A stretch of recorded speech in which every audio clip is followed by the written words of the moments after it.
वृत्ति को मुख्य किया जाता है ना। तो वैयावृत्तिकरण में एक कहानी याद आ रही थी मुझे वैयावृत्तिकरण के लिए। जो वैयावृत्ति होती है उसका विशेष महत्व है। एक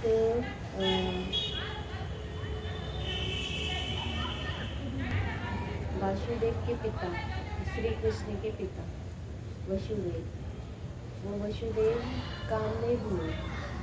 क्या नाम, कौन से पत्नी है उनकी? कामदेव पत्नी है।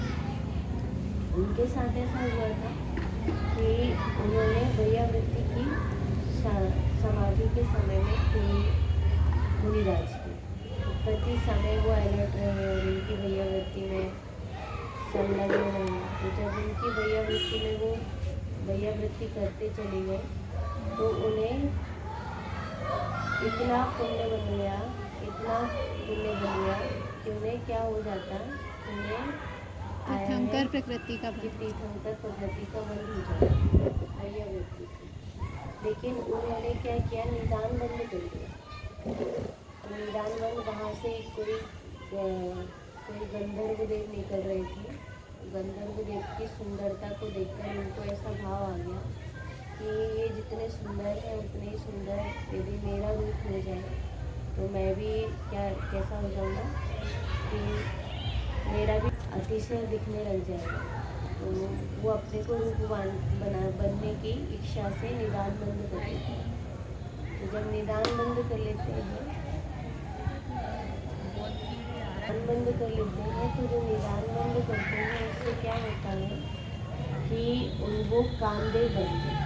और वो कामदेव जब बनते हैं तो उससे क्या हुआ कि जब उन्होंने उस टाइम पे को वैयावृत्ति की और उससे निदान बंद बांध लिया, और निदान बंद बंधने के बाद निदान के कम पुण्य हो जाए, अधिक पुण्य हो, और अधिक पुण्य में क्या हो जाए, कम पुण्य की इच्छा हो जाए, कम पुण्य के भाव हो जाए, तो उससे किसका बंद हो जाता है, निदान बंद होता है। तो उनके निदान बंद हो गया, और निदान बंद होने के बाद उनके क्या हुआ कि उन्होंने निदान बांधने के बाद जब वो वहाँ पर थे अपने, जब वो युवा अवस्था को प्राप्त हुए, तो युवा अवस्था को प्राप्त होने पर वो वहाँ से निकल रहे थे। तो वो उनके परिणाम, मतलब उनको देखकर सारी स्त्रियां मोहित हो जा रही थी। तो वो जब नगर बिहार के लिए रथ लेकर जाते तो सारी जितनी भी माताएं थीं और जितने भी जो लोग भी थे वो उनको देखने के लिए क्या हो जाते, जिज्ञासु हो जाते। किसी का रथ आ रहा हो तो देखने के लिए कैसे हो जाते कि उनके तरफ देखने लगते। तो सबके सब किसके तरफ देखने लगते थे कि वसुदेव की तरफ देखने लगते। तो जैसे ही वसुदेव को ऐसा हुआ तो जितने भी नगर के पुरुष थे उन्होंने जाके और समुद्र विजय राजा से शिकायत कर दी कि ये जब नगर विहार को जाते हैं तो हमारी स्त्रियां सब देखती हैं तो क्या सारे काम बिगाड़ देती हैं। कोई बच्चा रहता है तो बच्चे को ये मतलब अनहोनी अपन को लगता है अतिशयोक्ति है, तो नहीं होता, अतिशयोक्ति नहीं है कि बच्चे को रोता हुआ छोड़ के चली जाती है। तो कोई कचड़ी आँख में काजल लगाने की वजह, हाँ, क्योंकि कोई किसी के प्रति क्या हो गया, वैयावृत्तिकरण जो होता है उसमें क्या होता है, जैसे तो स्त्रियाँ जो होती थी उनको देखने की जिज्ञासु हो जाती थी। जिज्ञासु होकर जब वो देखती थी तो कैसे देखती थी कि कभी उनके बच्चे का काजल गाल में लगा दें, आँख में घुसा दें, हाँ, आँख में उंगली चली जाए, खाली लगा दें, कभी बच्चे को बांध के कुएं में डाल दें और कुएं की बाल्टी से बच्चे जैसा समझ कर उसको भोजन कराने लगे। तो इस तरीके से अनहोनी जो हो रही थी वो करते जा रहे थे।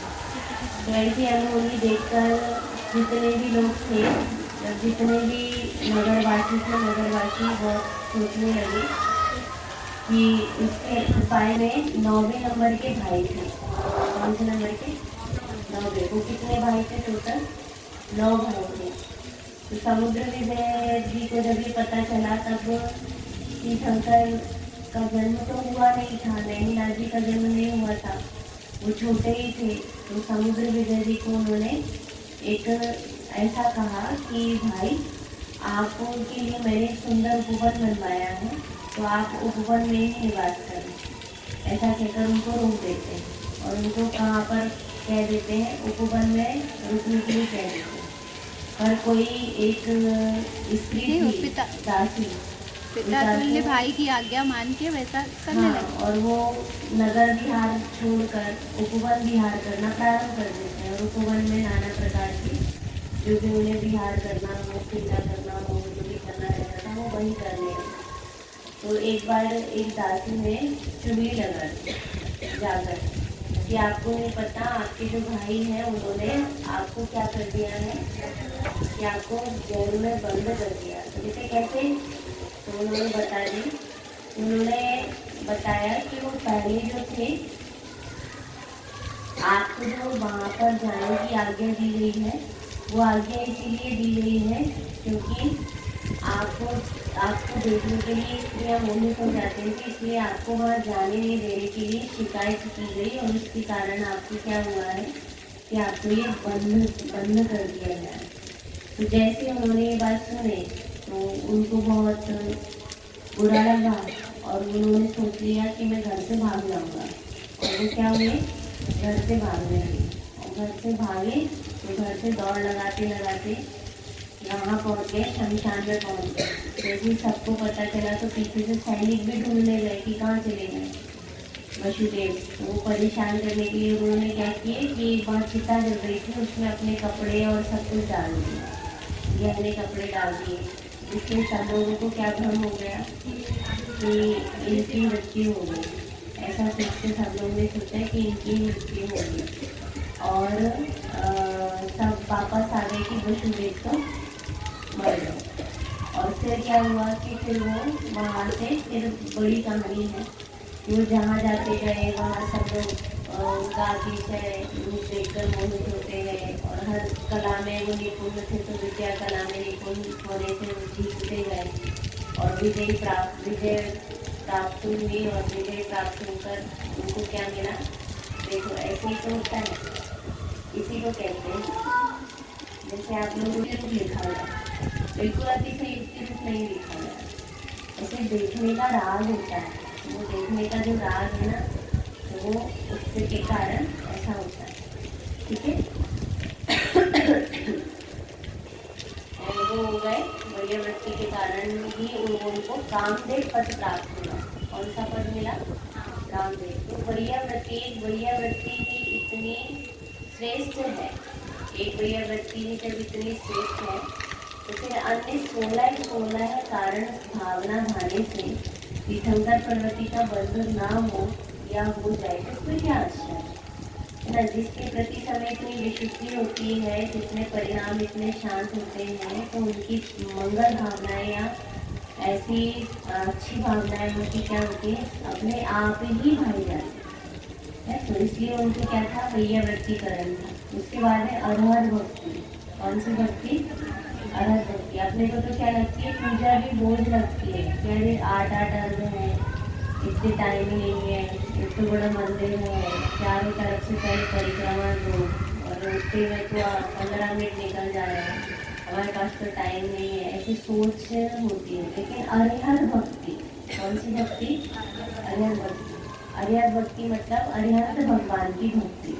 किसकी भक्ति, अरहत भगवान की भक्ति। अरहत भगवान का बहुमान, अरहत भगवान की प्रशंसा करने का, कीर्तन करने का भाव या उनको प्रशंसनीय मानना, ये क्या कहलाती है, अरहत भक्ति। और वो अरहत भक्ति कैसी हो जाए कि प्रति समय अरहत भक्ति चाहिए हमारे अंदर में।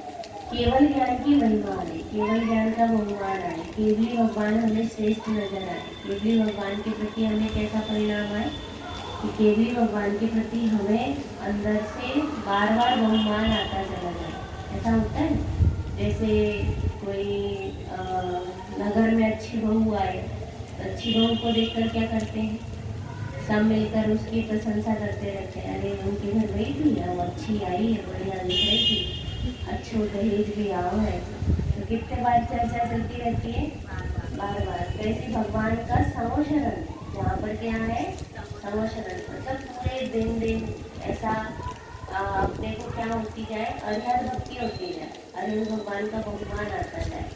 तो ऐसी उनके जीवन में जिनको 16 कारण, जिनको तीर्थंकर प्रकृति का बंध होता है, उन्हें केवली भगवान की भक्ति का भाव आता है। किसका भाव आता है? केवली भगवान की भक्ति का भाव आता है, बहुमान आता है। क्या आता है? बहुमान। अच्छी साड़ी आ जाए तो बार बार क्या दिखती है अपने को? वो साड़ी साड़ी दिखती है। कोई अच्छा गहना बन जाए तो वो क्या दिखता? वही वही दिखता। और अपना नहीं हो, दूसरे का भी हो तो दूसरे का भी देख कर क्या होता है कि दूसरे का देखता दिखता रहता है। तो वो जो ऐसी जो परिणाम है उसको यहाँ पर क्या कहा कि वो अरिहत भक्ति है ना। याद हुए, पहला क्या है? दर्शन विशुद्धि, दूसरा विनय संपन्न। जब हम छोटे छोटे थे और मंदिर से घर जाते थे तो रात में जब सोते थे तो पापा जी हमको कुछ भी याद कराते, उसमें 16 कारण भावनाएं भी याद कराए, सोने के पहले याद कराते। साथ में सोते थे तो